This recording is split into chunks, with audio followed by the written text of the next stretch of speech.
வணக்கம். நான் உங்கள் ஜோதிடர் மனோஜ்குமார். இன்னைக்கு பார்க்கக்கூடிய டைட்டில் என்னன்னு கேட்டீங்கன்னா, தை மாதம் ராசி பலன். தை பிறந்தாவே வழி பிறக்கும்னு சொல்லுவாங்க. அந்த மாதிரி இந்த புத்தாண்டில் நம்மளுக்கு தை மாதத்தில் தமிழர்களுக்கான ஒரு மிகப்பெரிய ஒரு விசேஷம் அப்படின்னு சொல்கிறப்ப தைப்பொங்கல். அந்த தைப்பொங்கல் நாட்களில் ரொம்ப விசேஷமாக, ரொம்ப பத்திரமா, ரொம்ப சந்தோஷமாக ஃபேமிலியோடு கொண்டாடணும்னு இறைவனை பிரார்த்திக்கிறேன். அதே மாதிரி இந்த மாதம் வந்து பார்த்தோம்னா கிட்டத்தட்ட கும்ப ராசியில 319 டிகிரியில சதய நட்சத்திர 4ஆம் பாதத்துல ராகுவோட சாராம்சம் வாங்கி ராகுவோட திசா இருப்பிலேயே இந்த மாசம் பிறக்க இருக்கிறது. அப்ப இந்த மாசத்துல வந்து பார்த்தோம்னா எவ்விதமான மாற்றங்கள் வருது. இப்ப இந்த மாசமாச்சு நம்ம டெவலப்மெண்ட்டுக்கு எந்த விதமான ஒரு வலிமைக்கு போகும், அடுத்த கட்ட ஸ்டேஜுக்கு போவோமா, இல்லை அடுத்த கட்ட சூழலுக்கு போகுமா அப்படின்னு எதிர்பார்ப்பு சார்ந்த விஷயங்கள். ஏன்னா என்னைக்குமே நம்ம மனிதருக்கு ஒரு எதிர்பார்ப்பு இருக்கு. அந்த எதிர்பார்ப்பு வந்து பார்த்தோம்னா இருக்கிற நிலைமையில இருக்கக்கூடாது, இன்னும் டம்ப் ஆகக்கூடாது, இன்னும் கீழ் நோக்கி போகக்கூடாது அப்படிங்கிற ஈகோ இருக்கு எல்லாத்துக்குமே. அப்போ அந்த ஈகோங்கிறத நம்ம வளர்ச்சியை நோக்கி இருக்குன்னு சொல்லுவோம். அப்போ அந்த ஈகோ வந்து நம்ம ரெக்கவர் பண்ணி வெளியில வரணும். அதுக்கான நேர காலம் இருக்கா, ஆப்பர்ச்சுனிட்டி இருக்கா, டைம் நம்மளுக்கு சப்போர்ட் பண்ணி கொடுக்குமா, இதுக்கான விஷயங்கள்லாம் இந்த வீடியோவில் ரொம்ப டீட்டெயில்டாக, ரொம்ப தெளிவாக, கிளீனாக பார்க்கலாம். தொடர்ந்து நம்ம சேனலை வந்து சப்ஸ்கிரைப் பண்ணிக்கிட்டு பார்த்துட்டு இருக்கிற எல்லாருக்கும் என்னோட நன்றிகள். புதுசாக பார்க்குறவங்க நிறைய பேர் சப்ஸ்கிரைப் பண்ணாமல் பார்த்துட்டு இருக்கிறீங்க.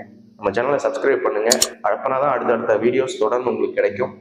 நம்ம சேனல் சப்ஸ்கிரைப் பண்ணுங்கள், ஷேர் பண்ணுங்கள், கமெண்ட் பண்ணுங்கள். உங்களோட சப்போர்ட் நம்மளுக்கு ரொம்ப தேவை.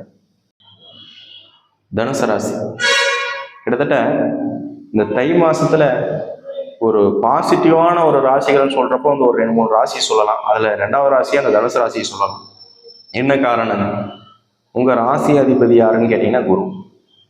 அந்த குரு எந்த விதமான ஸ்டாண்டர்ட்ல இருக்கிறாரு, எந்த விதமான பொசிஷன்ல போய் உட்காந்துருக்கிறாரு. அவர் 5ல் திரிகோணாதிபதியில உட்காந்துருக்கிறாங்க, திரிகோண ஸ்தானத்துல உட்காந்துருக்கிறாங்க. அந்த திரிகோண ஸ்தானத்துல உட்கார்ந்ததும் இல்லாம வக்கர நிவர்த்தியாய உட்காந்துருக்கிறாங்க. அந்த வக்கர நிவர்த்தியும் ஆய உட்கார்ந்ததும் இல்லாம அவர் யாரோட வீட்டுல போய் உட்காந்துருக்கிறாருன்னா செவ்வாயோட வீட்டுல உட்காந்துருக்கிறார். செவ்வாயோட வீட்லயும் உட்கார்ந்ததும் இல்லாம அந்த செவ்வாய் எங்க போய் உட்காந்துருக்கிறாருன்னா குருவோட வீட்லயும் வந்து உட்காந்துருக்கிறார். அப்ப இவங்க 2 பேரும் பரிவர்த்தனை ஆகிறாங்க. இந்த பரிவர்த்தனை ஆகட்டும் உங்களோட ராசிக்கு அம்சமான ஒரு செவ்வாய் அப்படின்னு சொல்றது வந்து பார்த்தோம்னா 2 பேரும் நல்ல விதமான ஸ்டாண்டர்ட்ல உட்கார்ந்து இருக்கிறதும் சூப்பரான ஒரு டைம்னு சொல்லலாம். இப்ப எதை எதிர்பார்த்துட்டு இருந்தோமோ, எதை எதிர்கொண்டு இருந்தோமோ, ஒரு தொழில் ரீதியாக நான் கொஞ்சம் பிஸியா இருக்கணும்னு நினைச்சேன், ரொம்ப சம்பாதிட்டு இருக்கணும்னு நினைச்சேன், ரொம்ப சம்பாதியம் பிஸியா ஓடக்கூடிய ஆளா இருக்கணும்னு நினைச்சேன். அதுக்கான டைம்னு கேட்டீங்கன்னா இந்த டைம் ரொம்ப அக்செப்டபிளான டைம்னு சொல்லலாம். என்ன காரணம்னு கேட்டீங்கன்னா, ஒரு சமுதாயத்துல ஒரு சொசைட்டில நம்மளை எந்த அளவுக்கு கீழே தள்ளணும்னு நினைக்கிறாங்களோ அந்த அளவுக்கு நம்ம வெளியில வரணும்னு நினைக்கக்கூடிய ராசியில இந்த தனுசு ராசியை சொல்லலாம். இப்ப ஒரு குடத்தை வந்து பார்த்தோம்னா தலை கீழே எடுத்து தண்ணியில அமுத்துனீங்க அப்படின்னு சொன்னா எந்த அளவுக்கு ப்ரெஷர் உள்ளார போகுதோ அந்த அளவுக்கு வெளியில வரதான் பார்ப்போம். அப்ப அந்த வெளியில வர்றதுக்கான சூழல்கள் வந்து பார்த்தோம்னா ரொம்ப குயிக்கா இருக்கும். உள்ளார போகிறதோட வெளியில வர வேகம் ரொம்ப எனர்ஜியா இருக்கும், ரொம்ப குயிக்கா இருக்கும்.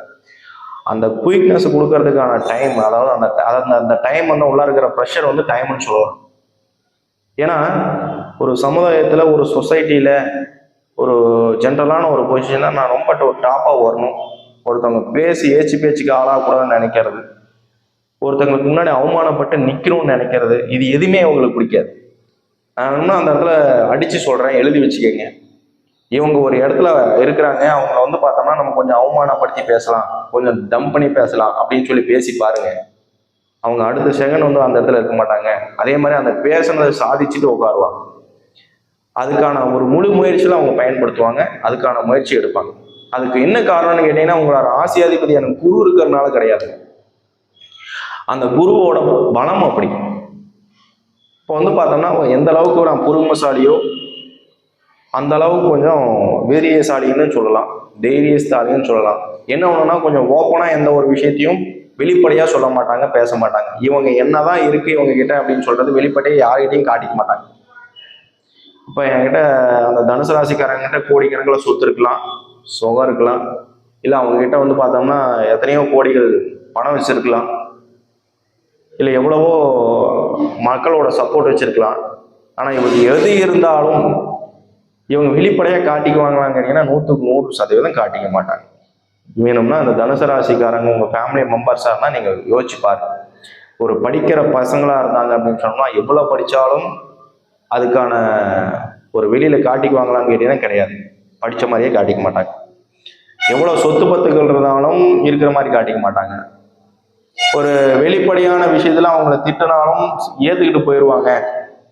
சரி ஓகே அப்படின்னு சொல்லி நினைச்சாலும் அப்போதைக்கு ஏத்துக்குவாங்களே தவிர்த்து, ஆனா அதுல வந்து பார்த்தோம்னா அன்னைக்கு அதை சொன்னோம், இன்னைக்கு அந்த பையன் சாதிச்சு காட்டிட்டு அந்த பொண்ணு சாதிச்சுட்டாங்க அப்படின்னு சொல்றதுக்கான வாய்ப்புகளை உச்ச வலிமை கொண்டுட்டு வருவாங்க.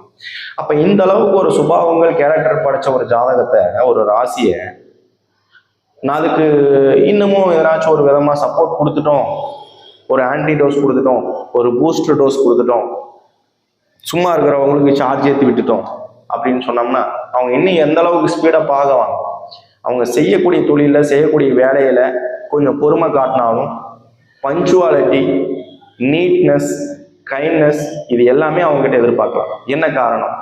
அவங்களோட சுபாவத்துக்கு ரீதியா சொல்றேங்க, ஒரு வாய்ப்பு ரீதியா இது எல்லாமே அவங்களுக்கு பாசிட்டிவான எனர்ஜி, பாசிட்டிவான திங்கிங்ஸ், பாசிட்டிவான ஒரு வலிமை எல்லாமே கொடுக்கக்கூடிய டைம்னு கேட்டீங்கன்னா இந்த விதமான டைமை சொல்லலாம். அதே மாதிரியே எந்த ஒரு முயற்சிகள் எடுக்கிற மாதிரி இருந்தாலும் அதில் ஒரு சக்ஸஸ் ஏற்படுத்துறதுக்கு இந்த தை மாதம் உங்களுக்கு சூப்பரான மாதமாக இருக்கும்னு சொல்லுவேன். உங்கள் ஸ்டாண்டர்டாக ஆனால் உங்களுக்கு ஆகக்கூடிய விஷயங்கள், நான் வந்து ஒரு சமுதாயத்தில் நல்ல பொசிஷனுக்கு போகணும், கவர்மெண்ட் சார்ந்த விஷயத்தில் சக்ஸஸ் ஆகணும், ஒரு டெண்டர் எடுக்கலாம், ஒரு கவர்மெண்ட் சார்ந்த விஷயத்தில் ஒரு ரேஷன் எடுக்கிறது, ஒரு ஐடி எடுக்கிறது, இந்த மாதிரி ஏதாச்சும் ஒரு விதத்தில் பாஸ்போர்ட் சம்மந்தப்பட்ட விஷயங்கள் ட்ரை பண்ணுறது, இந்த மாதிரி விஷயங்கள் எல்லாமே உங்களுக்கு பாசிட்டிவான விஷயங்கள் வரும். புத்திரபாகிய ரீதியாகவும் பாதகம் இல்லாத புத்திரபாகியம் கொடுக்கும். மருத்துவ ரீதியான செலவினங்கள் பண்ணலாம், ஏதாச்சும் ரொம்ப நாளாக உடம்புல பிரச்சனை இருக்குது, ஏதாச்சும் ஆப்ரேஷன் பண்ணலாம், அவங்களுக்கு பாசிட்டிவாகும். அதே மாதிரியே திருமண ரீதியான தடங்கள் ஏற்பட்டு இருந்தவங்களுக்கு திருமண தடைகள் நிவர்த்தி ஆகி நல்லதமான ஒரு பொசிஷனுக்கு வரும். பேச்சுக்கு என்னென்ன உங்களுக்கு நெகட்டிவாக பேசுனாங்களோ அது எல்லாத்துக்குமே பாசிட்டிவாக கொடுக்கறதுக்கான மாதம்னு கேட்டிங்கன்னா இந்த தை மாதத்தை சொல்லலாம். மேக்சிமம் இந்த மாதத்தை பயன்படுத்தி உங்களோட பிஸி ஷெடியூலை மென்ஷன் பண்ணிக்கங்க, அதுதான் உங்களுக்கு நல்லது. அதுக்கான விஷயத்தில் வளர்ச்சிக்கு நீங்கள் எந்த அளவுக்கு போகணுமோ அந்த அளவுக்கு போயிட்டு வாங்க. இந்த மாதம் உங்களுக்கு நல்லபடியாக அமையும். தொடர்ந்து நம்மளோட ஃபாலோவர்ஸ் கேட்குறத விஷயங்கள் கேட்டிங்கன்னா, திருமண சார்ந்த விஷயங்கள் வந்து பார்த்தோம்னா எனக்கு 30 வயசு ஆகுது, 40 வயசு ஆகுது, திருமண தடைகள் ஏற்படுத்திட்டு இருக்கு, ஆனால் என்னோட சுத்த ஜாதகமாக இருக்கு, நிறைய தடங்கள் ஏற்படுது அப்படின்னு சொல்றதெல்லாம் அடுத்தடுத்த கமெண்ட்ஸ் நம்மளுக்கு வந்துகிட்டே இருக்கு. ஸோ அந்த கமெண்ட்ஸுக்கு வர்றதுக்கான ரீசன்ஸ் என்னன்னு கேட்டீங்க அப்படின்னா, சுத்த ஜாதகமாக இருந்தும் திருமணம் ஆக மாட்டேங்குது அப்படின்னு சொல்றது வந்து ரீசன். அதுலேயும் சுத்த ஜாதகம்னு சொல்ல முடியாதுங்க. அந்த சுத்த ஜாதகம் ஏன் சொல்றேன் அப்படின்னு கேட்டீங்கன்னா, உங்களுக்கு தெரிஞ்சது வந்து பார்த்தோம்னா கிட்டத்தட்ட ராகியது, செவ்வாய் தோஷம், புத்திர தோஷம், கலத்தர தோஷம், இது காமனாக எல்லாத்துக்கும் தெரியுது. இன்னைக்கு இருக்கிற சொசைட்டில வந்து பார்த்தோம்னா நிறைய பேர்த்துக்கு விழிப்புணர்வு, இந்த சோசியல் மீடியா வந்ததுக்கு அப்புறம் நிறைய விஷயங்கள் எல்லாரும் கத்துக்கிட்டாங்க. அந்த கத்துக்கிட்ட விஷயங்கள்ல ஒரு சில விஷயங்கள் கத்துக்காத விஷயமும் இருக்குன்னா இந்த திருமண சார்ந்த தகவல் சொல்லுவேன், திருமண சார்ந்த தோஷங்கள் சொல்லுவேன். இப்ப இது இல்லாம இன்னும் நிறைய விதமான தோஷங்கள் இருக்கு, அதை தெரிஞ்சுக்கங்க.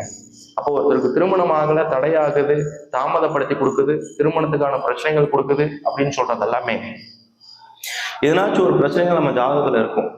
அப்ப நம்ம ஜனனகால ஜாதகங்கள் என்ன இருக்கு அப்படிங்கிறத நம்ம பார்க்கணும். இப்ப ஜனனகால ஜாதகம், நம்ம பிறந்த ஜாதகம் வந்து பார்த்தோம்னா பிறப்புல வந்த ஜாதகத்துல எதனாச்சும் ஒரு தோஷங்கள் இருக்கும். அந்த தோஷங்கள் வந்து பார்த்தோம்னா நம்மளுக்கு தடங்கள் ஏற்படுத்தும், தடை ஏற்படுத்தும். நம்ம பார்க்கக்கூடிய பெண்களுக்கோ பார்க்கக்கூடிய ஆண்களுக்கோ யோகத்தை கொடுக்கக்கூடிய ஜாதகமா இருக்கலாம். திருமணத்துல வந்து பார்த்தோம்னா மாங்கல்ய தோஷங்கள் உற்பத்தி பண்ணக்கூடிய தோஷங்களா இருக்கலாம். சரிங்க, அந்த தோஷங்கள் என்னென்னு கேட்டீங்க அப்படின்னு சொன்னா ஃபர்ஸ்ட் செவ்வாய் தோஷத்தை சொல்லலாம், அடுத்தது ராகுகேது சர்ப தோஷங்கிறத சொல்லலாம். அதுலயே கால சர்ப தோஷம்னு இருக்குன்னு தெரிஞ்சுக்கணும். சனி தோஷம் இருக்கு, புத்தர தோஷம் இருக்கு, கலத்தர தோஷம் இருக்கு, விஷகன்னிகா தோஷம் இருக்கு, புணர்ப்பு தோஷம் இருக்கு, கிரகங்களின் நினைவுகளால் ஏற்படும் தோஷங்கள் இருக்கு. இந்த மாதிரி ஒரு 9 வகையான தோஷங்கள் இருக்குங்க. எல்லா தோஷத்தையும் தெரிஞ்சு அதுல என்ன பிரச்சனை இருக்கு, நம்ம ஜாதகத்துக்கு என்ன விதமான மாற்றங்கள் வந்தா நமக்கு சரியா இருக்கும் அப்படிங்கிறத தெரிஞ்சு அதுக்கு தகுந்த மாதிரி ஒரு ஜாதகத்தை நீங்க ரெஃபர் பண்ணீங்கன்னாவே இந்த 30 வயசு 40 வயசு 45 வயசுங்கிற ஒரு பிரச்சனையே நமக்கு வராது. இப்ப சீக்கிரமா திருமணம் பண்றதுக்கு எல்லாரும் மாதிரியுமே நம்ம கேஷுவலா ஒரு பெண்ணு இருக்கு அப்படின்னு சொல்லி, ஒரு ஆண் இருக்கிறாங்க அப்படின்னு சொல்லி நம்ம வர வைக்கிறது பார்க்கறது இப்படியெல்லாம் நமக்கு செட் ஆகுமான்னு கேட்டீங்கன்னா இதுக்கு ஏகப்பட்ட தடங்களும் பிரச்சனைகளும் நடந்தே தான் தீரும். ஏன்னா அவங்களோட ஜாதகத்தோட வலிமைகள் எப்படி இருக்கு, அதுக்கு இணையான ஜாதகங்கள் சரியா இருக்கா அப்படிங்கிறத தெரிஞ்சு நடந்துக்க. உங்களால மிச்சவங்களுக்கு தான் யோகம் உற்பத்தி பண்ணக்கூடிய ஜாதகமா ஒரு சிலருக்கு இருக்குமே தவிர்த்து எல்லாத்துக்குமே எடுத்தங்கவுத்தன்னு ஒரு ஜாதக பொருத்தங்கள் அமைஞ்சிடாது. அதான் அமையறதுக்கு காரணம் என்னன்னா, எனக்கு இன்னார் தான் சரியா இருப்பாரு அப்படின்னு சொல்லி ஜாதக ரீதியான பொருத்தங்கள் சரி பண்ணிட்டு அதுக்கப்புறம் பாக்குறது நல்லதுங்க. மெயினா ஒரு ஜோசியரை பார்த்து கேட்கிறப்ப வந்து பார்த்தோம்னா எனக்கு எந்த விதமான தோஷங்கள் இருக்கு, எதனால எனக்கு திருமணங்கள் தடையாகுது அப்படிங்கிறத ஃபர்ஸ்ட் தெரிஞ்சுக்கிட்டு அதுக்கப்புறம் பெண்ணை பார்க்கறது நல்லது. அந்த மாதிரி ஒரு பொருத்தம் பண்ணி நல்ல விதமான பொருத்தங்கள் ரீதியா நம்ம செய்து சீர்திருத்தமா அமைஞ்சுக்கிறது நம்மளுக்கு லைஃபுக்கு சூப்பரான அடுத்த கட்ட பொசிஷனுக்கு கொண்டுட்டு போய் விடும். தொடர்ந்து அந்த தோஷங்கள் ரீதியான ஒரு வலிமையை நம்ம தொடர்ந்து எல்லா வெளியிலையும் சொல்லிட்டு தான் இருக்கிறோம். அப்படி இருந்தும் நிறைய பேரோட ஒரு கேள்வி வந்து பார்த்தோம்னா, என்ன காரணம், என்ன ரீசன், எனக்கு இந்த மாசமாச்சு திருமணம் ஆகாதா, அடுத்த மாசம் திருமணம் ஆகாதா, நல்லா நம்ம வீடியோஸ் தொடர்ந்து பார்த்துக்குவாங்க. ஒரு சில மாத காலகட்டங்கள் வந்து பார்த்தோம்னா ஒரு சில ராசிகளுக்கு திருமணம் ஆகும் நம்ம சொல்லுவோம். அந்த ராசியோட புது பலன் மட்டும்தான் தவிர்த்து அதோட ஜனனகால ஜாதகம் பிறந்த ஜாதகத்தோட வலிமையை பொறுத்து தான் அதோட மாற்றங்கள் நம்மளுக்கு வரும்.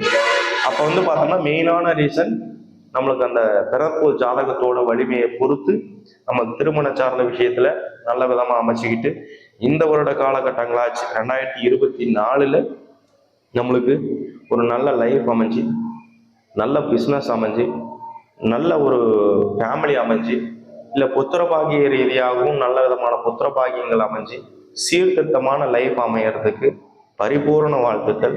நான் ஆண்டவனை பிரார்த்திக்கிறேன். தொடர்ந்து நம்ம சேனலை ஃபாலோ பண்ணிட்டு வாங்க. உங்கள் கைண்டான சப்போர்ட் நம்மளுக்கு ரொம்ப தேவை.